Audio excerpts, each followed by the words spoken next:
আজ আপনাদের জন্য এপিসোড 5। হঠাৎ গাড়িটা ফের ঝাঁকুনি খেয়ে দুলে উঠল।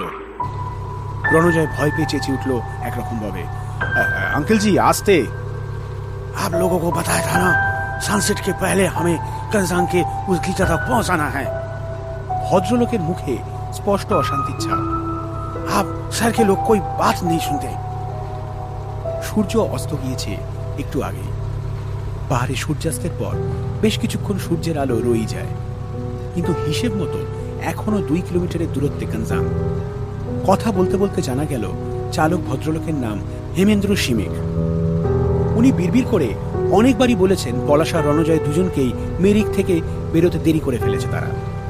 আসলে ওদের তো একরকম তাড়াহুড়ো করে বেরোনোর কোনো প্ল্যানই ছিল না। সারা রুমে জিনিসপত্র ছড়ানো ছেটানো ছিল। কোনো রকমের নাকে মুখে গুজেই দুজনে জিনিসপত্র গুছিয়ে নিচে নেমে হোটেলের বিল মেটাতে মেটাতে 1 ঘন্টা মতন লেগেই গেল। ঠিক এমন সময় পলাশ আপনা থেকে রণজয়ের দিকে তাকালো। একটা জিনিস কিছুতেই মাথায় ঢুকছে না, যেখানে পুরো কনজাংয়ের লোকজন রাতারাতি কর্পূরের মতন উবে গেল, সেখানে গির্জার পাদ্রী কিভাবে বেঁচে গেলেন? সেটা ওই গির্জায় বা পাদ্রীর সাথে দেখা না করা পর্যন্ত জানা যাবে না রে, কিন্তু আমার মাথায় অন্য কথা ঘুরছে।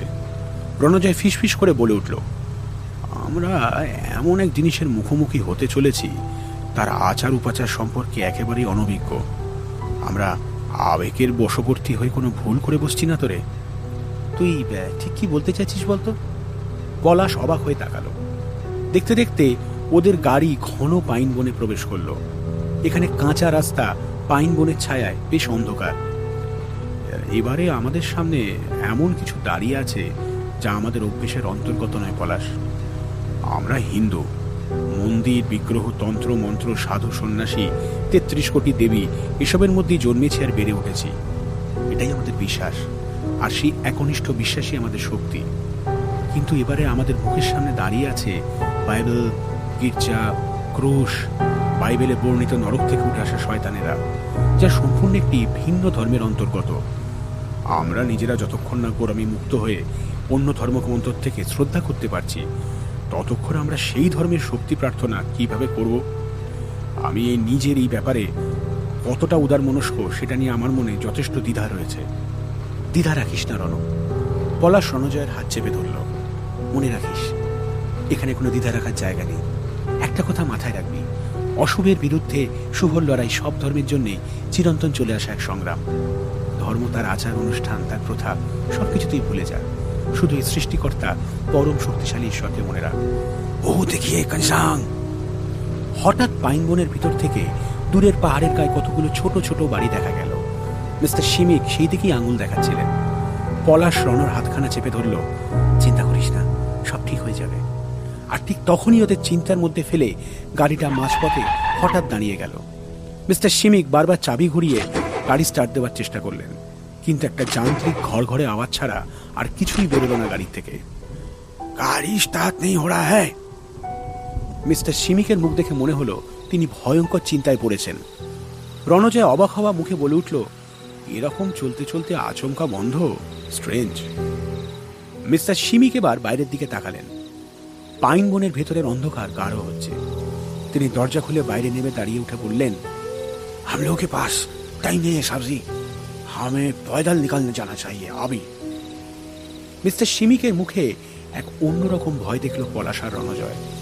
তারা কথা না বাড়িয়ে নিজেদের ব্যাগপত্র গাড়ি থেকে নেমে দাঁড়াতেই হাড় কাঁপানো ঠান্ডাটা টের পেল দুজনেই। মিস্টার সিমিক ঝটপট গাড়ির সবকটা দরজা বন্ধ করে দিলেন। ওদিকে গাছের ছায়ায় অন্ধকার আরো গাঢ় হচ্ছে। রণজয় আর পলাশ পিছন পিছন হাঁটছিল, সামনে মিস্টার সিমিক।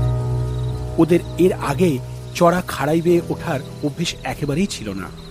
তারপরে কনকনে ঠান্ডা হাওয়া, পাইন বনে সন্ধ্যের অন্ধকার, সব মিলিয়ে অবস্থা প্রতিকূল ওদের দুজনের জন্যই। রণ।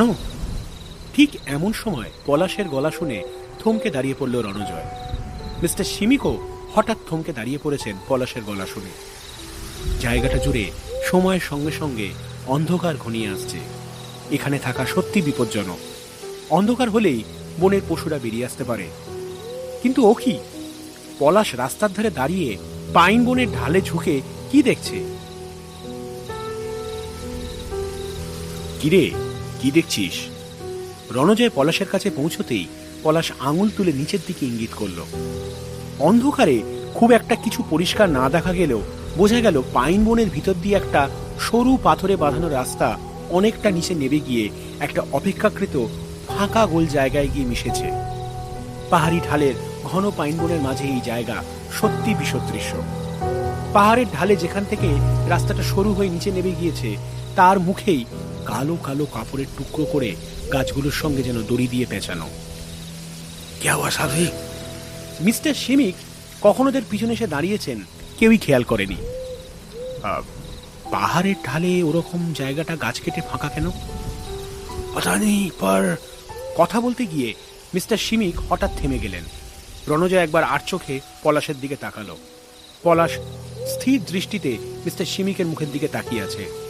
এই শায়দ কোই সিমেট্রি হ্যায়, पर ये कपड़े के टुकड़े की ये काले कपड़े के टुकड़े बता रहा है ये कब्रिस्तान एबंडन है, कोई इस्तेमाल नहीं करता इसे। পরিত্যক্ত গোরস্থান। রণজয় বেশ অবাক হলো। সে পলাশের মুখের দিকে তাকালো। পলাশ আচমকা বলে উঠল, আমি ওখানে যাব। চমকে উঠল রণজয়, চমকে উঠলেন মিস্টার শিমিক। পাগল हो गए क्या सब्जी, अंधेरा छा रहा है, एक मिनट भी यहाँ रहना खतरे से खाली नहीं है। এই পলাশ, আমার মনে হয় উনি ঠিক বলছেন। দেখ অন্ধকার হয়ে আসছে। আর প্লিজ রণ, আমার মনে হচ্ছে আমাদের একবার ওখানে যাওয়া দরকার। आप लोग समझ क्यों नहीं रहे हैं साहब जी, ये मजाक नहीं है। আঙ্কেল জি, আপনি এগিয়ে যান, আমরা আসছি। কথাটা বলেই পলাশ হাত দাঁড়ালো না। পাথুরে বাঁধানো পথটা বেয়ে নিচে নামতে লাগলো দ্রুত। রণ কথা না বাড়িয়ে তার পিছু নিল। পাহাড়ি ঢাল বেয়ে নিচে নামা, তাই দুজনেই দ্রুত গতিতে নামছে নিচের দিকে। জায়গাটা পাহাড়ি ঢাল হলেও কিছুটা সমতল। বোঝা যাচ্ছে গোরস্থান বানানোর জন্য একসময় পাহাড়ের ঢালের পাইন গাছ কেটে মাটি ফেলে জায়গাটা সমতল করা হয়েছে।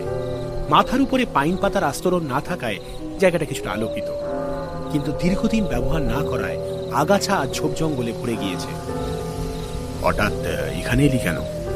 রণজয় পলাশের পিছনে দাঁড়িয়ে প্রশ্নটা করতে পলাশ চারদিকে একবার দৃষ্টি ফেরালো। জানি না, বারবার মনে হচ্ছিল এখানে আসা দরকার। আয় তো একটু ভিতরে গিয়ে দেখি। কথাটা বলে যেই দুজনে পাথরে বাঁধানো পথ থেকে নেমে সিমেট্রির আগাছা ভরা জমিতে পা রাখলো, অমনি পায়ের নিচের মাটিতে একটা চাপা গুড়গুড় অনুভূতি। এ কি ভূমিকম্প নাকি? রণজয় পলাশের হাত চেপে ধরল। চল, এক মুহূর্ত এখানে না, মাটি কাঁপছে। না দাঁড়া। পলাশের চোখ মুখে তখনও একটা নাছর ভাব। এটা ভূমিকম্প নয়, অন্য কিছু। যাই হয়ে থাক, এখানে আর এক মুহূর্ত নয়। রণজয় গলার স্বর গম্ভীর। তুই বুঝতে পারছিস না, এখানে থাকাটা ঠিক নয়। কথাটা শেষ হলো না, তার আগেই কি একটা জিনিসের দিকে তাকিয়ে কথা আটকে গেল রণজয়ের।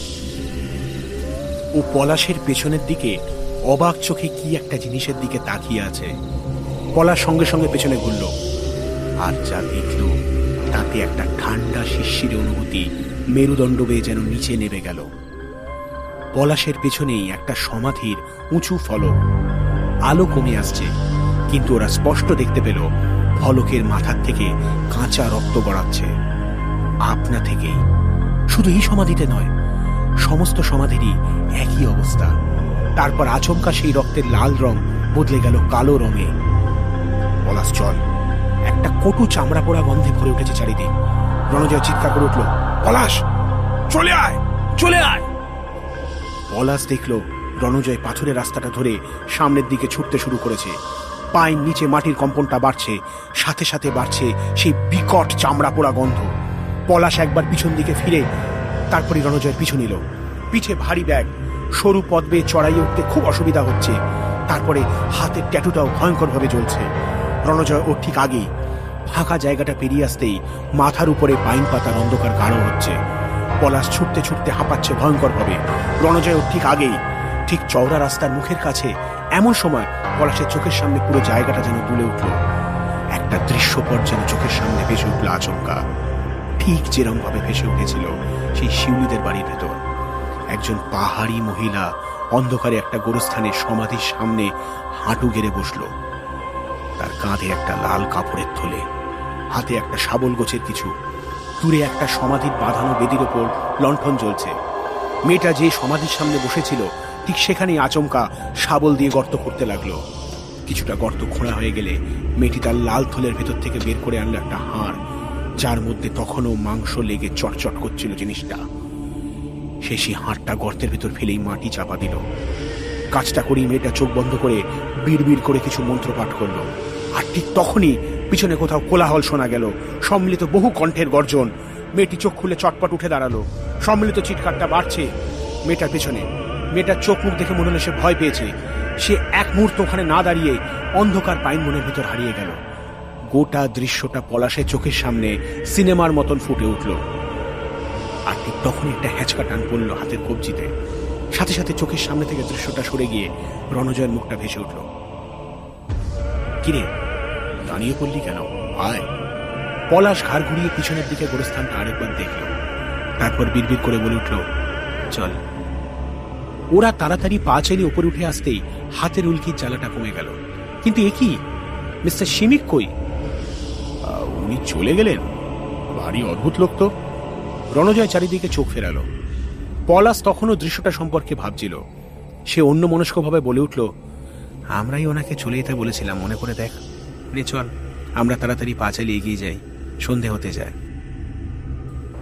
কিছুক্ষণ পর কাঁচা চড়াই পথ পাড়ি দিয়ে রাস্তার বাম দিকে পাইন বনের মাঝখানে একটা টিন আর কাঠের দোতলা বাড়ি দেখা গেল। ঘরটা লম্বা, দরজা জানলা সব বন্ধ। কাঠের বেড়া দেওয়া ঘরটির ভিতরে কেউ থাকে কিনা সন্দেহ। একফালি বাগান করা ছিল কোনো এক সময়, তাও অযত্নে অবহেলিত। অন্ধকার গাঢ় হচ্ছে। রণজয় আর পলাশ ধীরে ধীরে কাঠের বেড়ার দরজাটা ঠেলে ভেতরে ঢুকতেই দেখল দরজার উপরে একটা কাঠের ক্রুশ লাগানো। এটাই তাহলে গির্জা, যার পাদ্রী ফাদার ডোঙ্কো। কিন্তু দরজা জানলা এইভাবে বন্ধ কেন? আর মিস্টার শিমিক, তিনি কই? রণজয় দরজায় কড়া নাড়ল। নির্জন প্রকৃতিতে বড় বিশদ দৃশ্য শোনাল সেই ঠক ঠক শব্দ। না, দরজা খোলার কোন রকম সাড়া বা আওয়াজ ভিতর থেকে আসছে না। রণজয় এবার আরো জোরে জোরে কড়া নাড়ল। পলাশ চিৎকার করে উঠল, কেউ ভেতরে আছেন? হ্যাঁ, কই? হ্যাঁ, আছে তো বটেই, দরজা ভেতর থেকে বন্ধ। Father ডোঙ্কো, father ডোঙ্কো! পলাশ আবার চিৎকার করে উঠল, দরজা খুলুন, দরওয়াজা খোলিয়ে।